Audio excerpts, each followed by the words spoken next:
नमस्कार मित्रों, हम सभी के मन में चमड़ी के रंग को लेकर, कद को लेकर न जाने कितनी द्वेष, राग, घृणा पलती है, क्योंकि हम मनुष्य हैं और सबसे विद्वान हैं। पृथ्वी पर पशु जगत में हमसे ज़्यादा न कोई विद्वान है, न अक्लमंद है।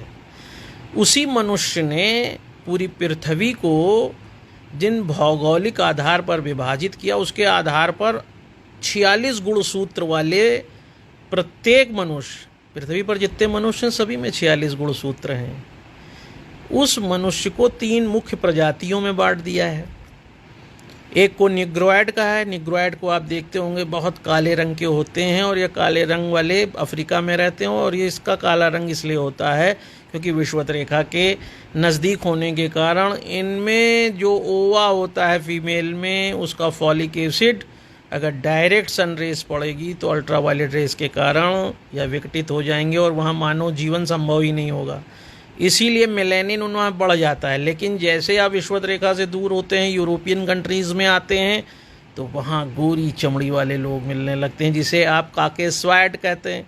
अब काकेसाइड जो हैं वो गोरी चमड़ी के इसीलिए होते हैं क्योंकि उनमें मेलेनिन की इतनी आवश्यकता नहीं होती। लेकिन आप जैसे पहाड़ी इलाकों में पहुंचेंगे तो जो प्रकाश की किरणें पठार पर, पहाड़ों पर पड़ती हैं, वो तिरछी होकर सीधे आँख को खतरा बन सकती हैं, आई ब्लाइंडनेस हो सकती है। उससे बचने के लिए आपने देखा होगा कि जो ये ऊपर की पलक होती है, इस पर एक वसा का आवरण चढ़ जाता है, जिसे एपिकैंथिक फोल्ड कहते हैं।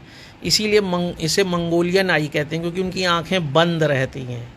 अब आप जरा सोचिए, एक ऐसा मनुष्य जो 46 गुणसूत्र का होता है, वह पूरी पृथ्वी पर सिर्फ भौगोलिक क्षेत्रों पर परिवर्तन होने के कारण कहीं काला दिखाई देता, कहीं गोरा दिखाई देता, कहीं बंद आँखों वाला दिखाई देता है। तो जब परिस्थितियों के कारण मनुष्य में इतना बदलाव आता है, तो फिर आप अपने चारों तरफ के मनुष्यों को गोरा, काला, लंबा, छोटा करके क्यों उसका मजाक उड़ाते हैं, क्यों उससे घृणा करते हैं? क्या मानव के बुद्धिमान होने का परिणाम यही है, या फिर वास्तव में सच जानकर वह शुतुरमुर्ग की तरह अपना सर छुपाकर जीता है और मानव में विभेद करता है? वास्तविकता क्या है? वैज्ञानिक सत्य जानने वाला मनुष्य इतना अवैज्ञानिक क्यों है?